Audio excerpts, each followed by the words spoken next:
बिल्कुल, देखिए ये बहुत ही नॉर्मल बात है कि क्योंकि आपको सिर्फ अंतरिम बेल मिली है, आपको कोई एक तो रेगुलर जमानत भी नहीं मिली है, ना आप कोई बरी हो गए हैं। तो अब आप केस के बारे में अगर कुछ कहेंगे तो एक तरह से आप आरोपी हैं और उसका आपको मौका मिल जाए। आपको जो भी बोलना है आप अदालत के अंदर बोल सकते हैं, उसके बाहर आप नहीं बोल सकते हैं। तो ये कंडीशन जो है वो सभी के साथ है, जितने भी लोग हैं, चाहे चंद्रबाबू नायडू हो या फिर अभी हाल में संजय सिंह जो बाहर आए हैं और अब अरविंद केजरीवाल, ये कंडीशन तो रहनी ही है। लेकिन प्रचार के दौरान क्या करेंगे, अभी हमें डिटेल ऑर्डर का इंतजार करना होगा, उसमें और डिटेल में बातें सामने आएंगी कि क्योंकि जो मांग की जा रही थी एसजी की तरफ से, तुषार मेहता की तरफ से, ईडी के वकील की तरफ से, एसजी राजू की तरफ से, वो ये भी था कि उन्हों किसी तरह का सरकारी कामकाज करने से भी रोका जाए। और मुझे लगता है कि ये शर्त जरूर होगी कि कोई भी सरकारी कामकाज वो नहीं कर पाएंगे, अपने दफ्तर नहीं जा पाएंगे, कोई फाइल साइन नहीं कर पाएंगे। हालांकि वैसे भी अभी चुनाव चल रहे हैं, आचार संहिता लागू है, तो सरकारों के पास या मुख्यमंत्री के पास वैसे भी करने के लिए कुछ खास काम नहीं है, क्योंकि कोई नया आदेश सरकारों को पारित नहीं करना है, चुनाव आचार संहिता जब तक लागू है। लेकिन ये भी मांग की जा रही थी कि 5 जून तक की छूट दी जाए। 4 जून को नतीजे आ रहे हैं, 5 जून तक की छूट दी जाए। हालांकि इस बात को स्वीकार नहीं किया गया है।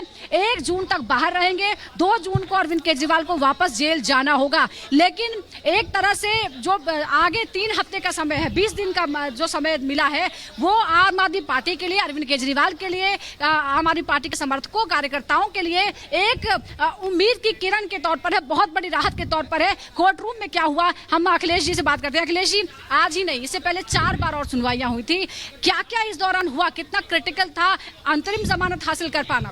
देखिए, सारी बहस के बाद अब ये देखने वाली सबसे बड़ी बात होगी कि जो ऑर्डर आएगा, क्या उसमें सिर्फ चुनाव प्रचार के लिए आदेश दिया जाता है या फिर ऑफिस भी ये ज्वाइन कर सकते हैं। क्योंकि पिछली सुनवाई में सुप्रीम कोर्ट ने कहा था कि आप कहिए कि आप ऑफिस ज्वाइन नहीं करेंगे, आपने भले सीएम के पद से इस्तीफा नहीं दिया है, लेकिन आप कोई फाइल पे साइन नहीं करेंगे।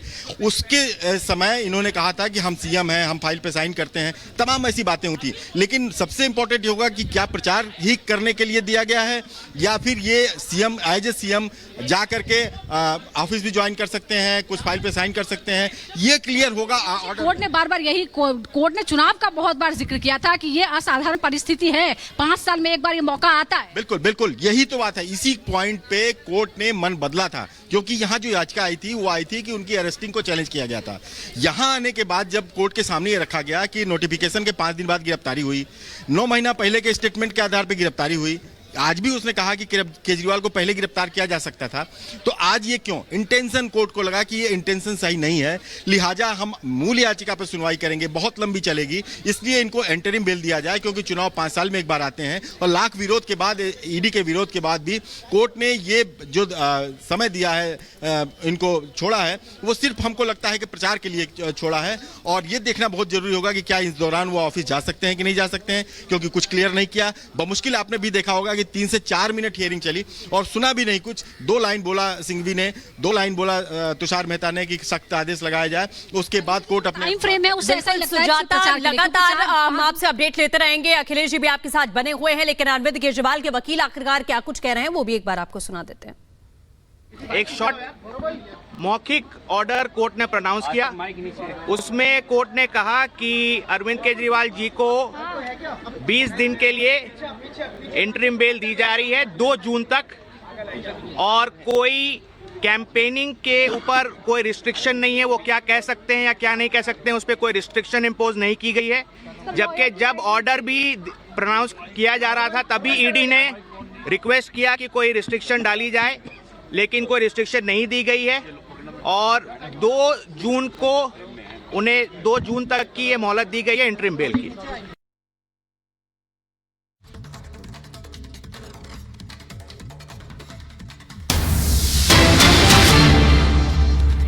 और इस वक्त एक और बड़ी खबर आपको बता दें, और बड़ी खबर है कि अरविंद केजरीवाल को राहत मिलने पर ममता बनर्जी ने ट्वीट किया है और ये कहा है कि अंतरिम बेल मिलने पर बहुत खुश हूं, चुनाव में मदद मिलेगी। ये ममता बनर्जी कह रही हैं, अरविंद केजरीवाल जिनको अंतरिम बेल मिल गई है, 2 जून को सरेंडर करना होगा। लेकिन इस बीच ममता बनर्जी का ट्वीट सामने आ गया है, जिसके तहत वो ये कह रहे हैं कि अंतरिम बेल मिलने पर बहुत खुश हूं, चुनाव में मदद मिलेगी। लेकिन आपको ये भी बता दें कि सुप्रीम कोर्ट ने कड़ी शर्त के साथ ये जो बेल है वो दी है। सुजाता हमारे साथ लगातार बनी हुई है।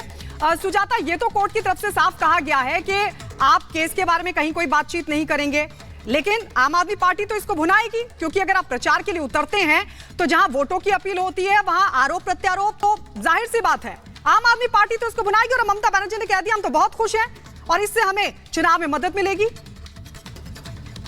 बिल्कुल, देखिए जब चुनाव है तो राजनीतिक बयान जो है वो होते ही हैं। संजय सिंह भी हैं, वो केस की डिटेल के बारे में बात नहीं करते हैं, लेकिन आरोप तो लगाते ही हैं कि वर्तमान सरकार किस तरह के काम कर रही है, तमाम तरह के आरोप लगाते हैं। तो राजनीतिक बयानबाजी से तो कोई किसी को रोक नहीं सकता है, इसीलिए हमें टर्म एंड कंडीशन का भी इंतजार करना होगा। लेकिन अखिलेश जी, हमने ये देखा है जब संजय सिंह को जमानत मिली तो ये कहा गया था कि ये कोई उदाहरण नहीं हो सकता है, इसका भविष्य में नजीर के तौर पर इस्तेमाल न करें। और यहाँ भी एसजी हो या ईडी के वकील हो, वो लगातार कहते रहे कि अगर आपने जमानत दी तो इसका गलत संदेश चला जाएगा। तो क्या इसके लिए ये इंस्ट्रक्शन आ सकता है कि ये कोई एग्जांपल के तौर पर यूज ना करें? कल को हेमंत सोरेन भी बोलेंगे हमें भी दे दीजिए। बिल्कुल, हेमंत सोरेन ने आज ही बोला था, लेकिन कोर्ट ने कहा कि इसी जज ने कहा कि सोमवार को जो आपकी बेल पिटीशन लगी है उस दौरान आप इस पे बात रखिएगा। इस याचिका में इन्फ्रेक्चुअस मैं करता हूं, उसके कारण दूसरे थे।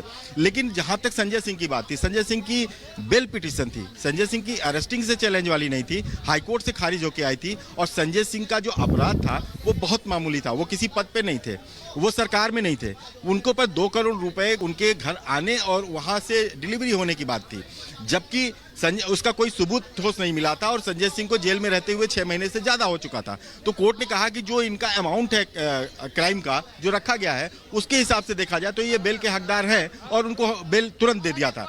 लेकिन चूंकि ये मिनिस्टर थे, चीफ मिनिस्टर थे और चीफ मिनिस्टर के अंडर में सारी चीजें आती हैं, इसलिए इनकी मामले में सुनवाई लंबी होगी और इसलिए एक बीच का रास्ता अपनाया है कि चूंकि चुनाव 5 साल बाद आए हैं और अगर इसको अगर इंटरिम बिल नहीं दी जाएगी तो हो सकता है कि इनके जो राइट्स हैं वो अगर हम बाद में इसको नहीं कंपनसेट कर सकते तो इस आधार पर कोर्ट 5 साल में एक इवेंट होता है। लेकिन अखिलेश ये बताइए कि ये तो अंतरिम बेल की बात हुई, लेकिन जो पैरेलल दूसरा मामला चल रहा है कि गिरफ्तारी ही अवैध है, क्या इस दौरान उस मामले की भी सुनवाई हो सकती है? क्या उससे भी कोई राहत मिल सकती है इस बिना पर कि एक व्यक्ति को अगर अंतरिम जमानत आप दे सकते हैं, राहत दे सकते हैं तो रेगुलर बेल भी दे सकते हैं, अंतरिम जमानत के दौरान जो व्यवहार होगा क्या उसको कंसीडर किया जा सकता है? बिल्कुल नहीं, वो मैटर ही दूसरा है, क्योंकि उन्होंने अपनी अरेस्टिंग को चैलेंज किया है। पूरा पीएमएलए एक्ट को वहां पे प्रूव करना है ईडी को, इनको पूरी बहस करनी है। 3 दिन की बहस इनकी तरफ से हो चुकी है, 1 दिन की बहस उसमें ईडी की तरफ से हुई है और उसमें लंबी बहस चलनी है।